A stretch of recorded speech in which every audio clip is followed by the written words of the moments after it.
Running over rock pastures, under an autumn moon, I seek the mare that was lost. I stand on cliffs that peak at Cloud's Point.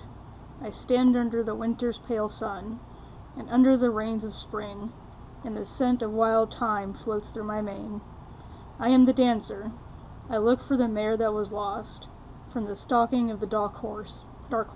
I guard the mare that was lost, and the scent of wild thyme flows through my mane. So that was an excerpt from The Heavenly Horse of the Outermost West. And y'all, this one broke me. This was the most complicated story about horses I think I've ever read in my life. And I don't know if I liked it or not. So this book was written by Mary Stanton, and I had mentioned this in a video that I had done, and it was for my Garb August pick, I believe it was. It was a book tag, I believe. And I had picked this one because of its cover, because of this wild cover happening here. We've got this horse with fangs, claws, and then we've got these two dogs down here, like this is a dog thing. And then we got a border collie, and then we have this Appaloosa horse that has like rainbows for mane, and it's a winter setting, and this title is just insane. And then we've got a thing at the top that said, if you loved Watership Down, this book is for you. I would say that's very accurate. This book is quite similar to Watership Down in that it's a horse point of view. It has horse religion. It has horse stories. The band of horses runs very similarly to the group of rabbits in that they have leaders and second-in-commands, and they have a storyteller, things like that. And one other thing it has in common is the pacing can be a little slow. Now what's happening is interesting, but the primary plot of this book doesn't really start until towards the end. Which was odd, because I was still heavily invested in what was going on, but at the same time I was just like, okay, can we get to the point? Let's just get into it. Hi everybody, welcome back to Plot Twist, the channel where we talk about everything reading, writing, and plot. And today I'm doing a book review of The Heavenly Horse from the Outermost West by Mary Stanton. Let's go ahead and start with our characters. Now our main character is Duchess. She is a buckskin mare that had been abused by her previous owners. She had been locked in a shed with a mate. Well, he wasn't a mate, he was a gelding, but she had been locked in a stable with him until Pride, the gelding, eventually died from starvation. She had survived, and she had been taken away from the situation by police officers, and then she was taken to a vet and then given to the Bishops over at Bishop Farm. Bishop Farm runs a horse breeding business. So they breed horses that go on to win competitions, win very prestigious competitions. They're considered fine quality animals, things like that. Duchess comes to Bishop Farm, and that's where the story really begins. So Duchess comes in, and then we get to see her coming to the farm. She's very skittish, she's very unhappy, through the eyes of the other characters. So it's a good way to introduce us all to the main cast, and it's not an overdone way, I would say, to do it. It can be tired, but otherwise it's not too bad. It was a decent way of doing it. So we have Fancy. She is our lead mare. She is a quarter horse. Colors and things like that are kind of vague. You get a lot of half descriptions, some descriptions, no descriptions whatsoever, and then it becomes really important what their coloring is. The second in command is Feather. She is a bay horse. Then there is Susie. She is a painted. And so she's a little special. She's the one that kind of takes care of the foals. She raises them, kind of like a babysitter is really what she is. So incredibly important because she's the one teaching the kids about fences, teaching them how to run, teaching them to jump, teaching them manners and everything. She also teaches them the laws of being in a herd. So then we have our unranked, and these are ones that really just don't have a job. So we have Snip and Cassie. Snip is a thoroughbred, and she's your idiot of the group, really. She's the happy-go-lucky one. Like, she's always bouncy and just happy and laughing at everything, but she's not exactly too bright. And then we have Sissy, who at some points absolutely hates her. and she's a liver chestnut. And then we have Elarat. Elarat is a Black Arabian, and she is the dream speaker / storyteller. So she's the one that, essentially, her job is to get messages from the gods and interpret them through the dreams and things like that. And then she also tells stories. So she tells the laws of the herd, she tells stories of how horses got there, why they have the laws, things like that. And then we get Corey. Corey is the border collie of the farm. He tends to do just general dog things. He herds the ducks every once in a while. He helps with the horses, making sure that they're all tended to. So your typical barn dog things. Duchess comes to the farm, and they're all kind of iffy about her, because she's just a buckskin. They don't really know what her lineage is. They don't really know anything about her. They're all very concerned about their lineage. And she's very skittish. She's very not okay with her surroundings. She's very angry, and it's because she had been abused for a very long time, her entire life, actually. So she's very mistrustful of people. She's very mistrustful of other horses. All she wants to do is leave. Until she doesn't want to leave. And then she wants to leave again. But then she wants to stay. But then she wants to leave. She doesn't seem to have any idea of what she wants. So the rest of her cast is a bit weird. I don't really know how else to describe that. Let's go ahead and work through them. So that we have the dancer. The dancer is an Appaloosa breedmaster. He is one of what's called the Army of 105. So he was basically the first Appaloosa. He created the breed, which Appaloosa is a little bit different because it's not exactly hindered on head shape or body or anything like that. Pretty much any horse can be Appaloosa as long as it has the Appaloosa colorings. So it's all based on the color more than anything else. So that's why Appaloosa is a very interesting, uncommon thing. Another issue with Appaloosas is that it's something like 1 in 4 foals, I think it is, 1 in 4 or 5, will get the Appaloosa coloring, and then 1 in 3, I think, will keep it. I could be wrong on those numbers, it's been a while. As a horse grows up, its coloring patterns and things like that may change, and it's very common for Appaloosas to be born, but as they grow up, their spots kind of just go away. So the dancer is the god of the Appaloosas, basically. And it's found out that Duchess is the last mare in the true line of Appaloosa, so she's the last true Appaloosa mare. And then it comes about that the Dark Horse, or their god of death, essentially is what he is after her. He wants to get rid of her. This is because he wants to see the Appaloosa line die, he wants to throw everything out of balance, but he also seems to have another reason. And that comes into play later with a different horse. There's a lot of horses. So then, to counterbalance the Dark Horse, we also have Equus, the horse god, that created all the horses, or that fathered all the horses, I should say. So he was the first horse. They kind of worship him. He doesn't really have a breed, so to say, because he's the first horse, so why would he? But he's the one that runs things, and he's the one that ends up telling Dancer to go down to Earth and mate with Duchess and save the line of Appaloosa. But we'll get into that. So then we have Enor, who is the executioner for the Dark Horse. He's got fangs and claws, and he kills horses, I think. It's complicated, okay? Like, this book is so complicated to try and tell people about, because everything's just so intertwined, and some things that were true at the beginning of the book aren't true at the end, so it's very difficult to follow. So Enor is kind of like he seems to be like the Grim Reaper / Oogie Boogie Man, kind of things like that. He's the henchman. But even this henchman has a henchman, and that is Scant.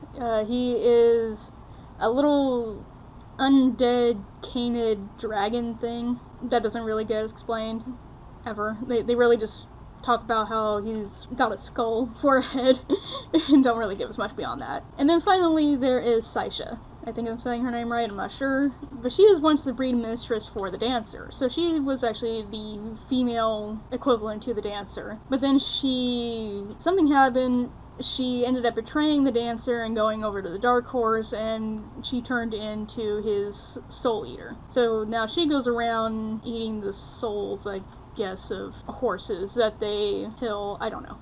like I said, it's insane. So that's our main cast. And I gotta tell you, some of these characters are really good, and then some of them are really bad. The author, Mary Stanton, seems to struggle with personalities. She doesn't seem to give us much reason behind their decisions. And yes, you could argue that, okay, they're horses, they're not going to really make decisions like you and I would. And that was something I had argued about with Watership Down as well, was that they're rabbits, they're not going to make the same decisions that you and I would, they're not going to have that same logic. But especially in the case of Duchess, her choices in things and her reasoning behind them are just very loose, I'll say. They're very not quite founded, if that makes any sense. Getting into that, we'll go over the plot real quick, if I can. Duchess gets to the farm. The other horses welcome her, obviously, because they're nice. Ellerat has a vision that the Duchess is going to need to pass some tests. And while all this is going on, we learn about it later, but while all this is going on, Equus has found out about the Dark Horse releasing Anor and trying to find Duchess. The dancer is then tasked to go down, mate with her, save the Appaloosan line, fight Anor, defeat him, and then return. That's his job. That is all he has to do. And he will royally fuck that up.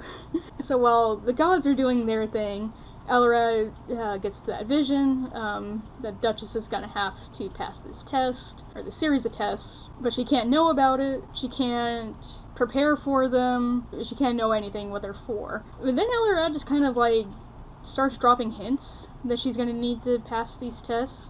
Like, she's not even supposed to know about the tests at all, but you know what, the dancer's already ruining things, so why not her? Most of the book actually is about Duchess's time at Bishop Farm, just kind of settling into life on a farm that's not there to hurt her, and then going through day-to-day things. She's being tamed a little bit, she starts getting used to humans, and she starts kind of liking it, and then the others ask if she wants to join the herd. And then all of a sudden she hates it there, she doesn't want to be there anymore, she wants to run free, she can't trust humans, and she doesn't want to be part of the herd. So that's kind of what I was talking about, is like, these characters don't seem to have any consistency. Duchess learns how to be a jumper, she's quite good at jumping, so as one of the bishops, there's two brothers that run the farm. One of the Bishop brothers starts riding her, starts getting her used to a saddle, and then starts jumping her, and then like 2 weeks later, he's entering her into a competition for jumping, which is insane. I don't know anybody who would do that with a horse that they just got that had just been abused, but whatever. And this event is held at the Bishop Farm. It's very prestigious for them. It's something high-ranking for the farm, and it's always held there. And it's also a way to show off last year's foals. May go on to some of the contestants there, or whoever wants to buy them, things like that. And Duchess witnesses a very tragic thing. So we get a little bit more about horse abuse in this scene, and the fact that she has a young, nervous gelding next to her, and a gelding is a castrated horse.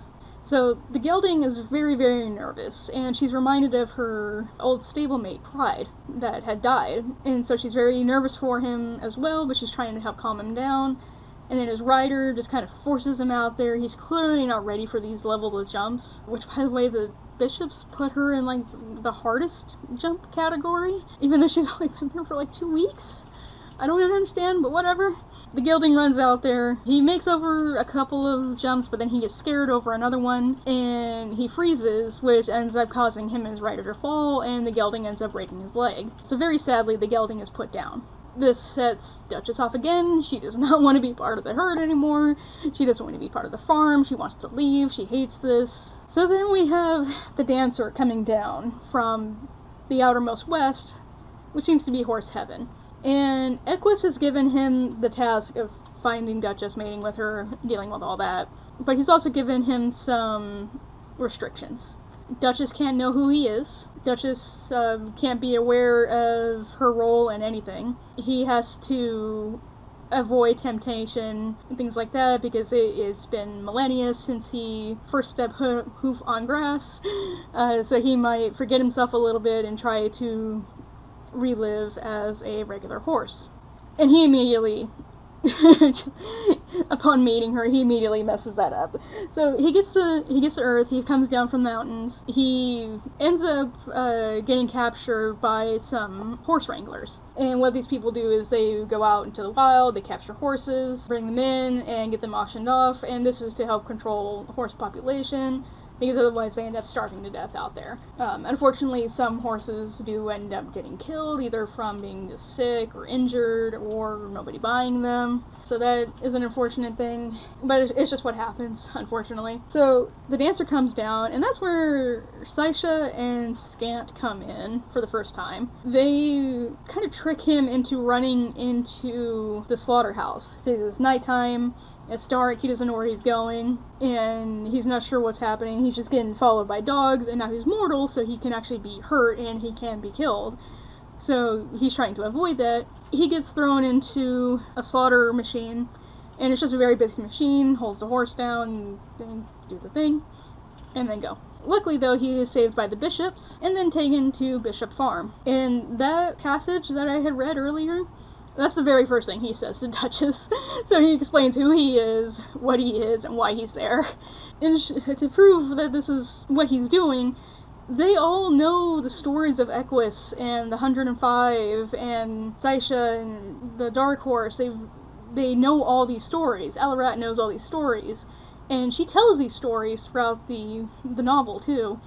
And it's much like Watership Down. Every once in a while, Alarat just kind of starts explaining a story, or one of the other horses start explaining a story, and you get kind of like a flashback into that era. So, everybody knows that there's an Appaloosa horse called the Rainbow Horse, and also called the Dancer, and what he is and what he does. So he yells that poem out to her, because he's mad for some reason, I don't know. Nobody catches on to what he is or what he's doing there. Nobody catches on. Nobody. Alarat catches on, but it's also because she knows what's happening. Duchess doesn't understand. She's like, oh, what does that mean? What do you think it means? The Rainbow Horse God, there's a Rainbow Horse here. What do you want? This is more than halfway through the book, by the way, by the time they finally meet each other. The Dancer then gets really close to Duchess because the bishops end up putting Duchess in the same paddock as him. This completely wild horse that they just got, quite literally, and I guess they wanted them to mate, I'm not sure. So the Dancer starts trying to mate with her, he starts trying to be forceful, which was really weird, because he didn't seem like that kind of a horse when he was up in horsey heaven, but maybe it was because he was back on Earth and now he was thinking like a mortal, but it was just still weird. At first, Duchess is all like, yeah, let's do this, because she's been having dreams of a black horse coming for her and taking her to someplace beautiful. The Dancer actually fits the description. She gets in the pen with him, he starts trying to, court her and things like that, and then she freaks out again. She bucks at him, she starts screaming, Corey ends up having to come in and keep the Dancer off of her until the bishops can save her. I don't know what happened there. I don't know why she did that. It's just really weird. Like, I understand, like, the whole, you can be up for it right until the moment and then you don't want it anymore. And that's totally fine. It was just really weird, because this is literally the horse of her dreams, this is all she's ever wanted, and then she did that. It was weird. I was skipping ahead over lots of different stuff, too, and it's taken me this long to describe everything. So, after a few scenes of that happening, she gets put back in the Dancer's pen again. The Dancer says, let's escape, let's go. And at this time, Duchess had been thinking about joining the herd. She had been thinking about taking a herd oath, which is an oath to stay and protect the herd and be part of the herd and do herd things. And then she just immediately agrees to go with him. So she goes, yeah, let's go be free, we'll be in the mountains, you have everything covered. So they start leaving, but then they come across Susie, the Painted, and she's, babysitting and all that. And the reason she's babysitting and not having a baby of her own is because she's just been forbidden to breed, basically. She's not supposed to. It seems to be also part of the culture as well for horses. They convince her, if you come with us, you'll be able to have a baby of your own, because the Dancer's going to mate with us. She's not too sure about it at first, but then she goes, okay. She and Susie leave. Feather has, just dropped off the face of the earth, by the way. Nobody knows anything that's happening with Feather. Fancy is doing stuff. Alarat has started becoming weird. she's suddenly very jealous of Duchess for being put in with the dancer, even though at first she was like all gung-ho for Duchess to be passing these tests and being with him, and I don't know why she's doing that now. They leave. They are running through fields and meadows trying to get to the Dancer's Mountain. And it didn't really say, and this is another thing that the book has an issue with, is timing. So we get to what is finally their destination. They're there for maybe a couple of days, and then all of a sudden Corey shows up. Corey has been hunting them down because the bishops want their horses back. So Corey has been hunting them down, and he looks exhausted. His fur isn't as shiny as it used to be. He's got blood on his paws from running so much. His mouth is all covered in blood, and he's a little thin. And that's when we find out that it's been 2 months since they left. And I had no idea about it until they brought that up. I thought this had just been like a couple of days, maybe a week. Along the way as well, they had found Pony, who is a pony. She is a Shetland pony. They brought her into the herd, which Duchess was annoyed about because you can't trust ponies, but you've been locked in a shed all your life. How do you know anything about ponies? But anyway, Pony is kind of adorable. She's a little boastful. She's a little dramatic. She always talks about being a circus pony and how everybody loved her, but she's very just kind of annoying about it as well. They make Corey stay with them until spring, because it's the dead of winter now. They're not going to be able to get home anyway.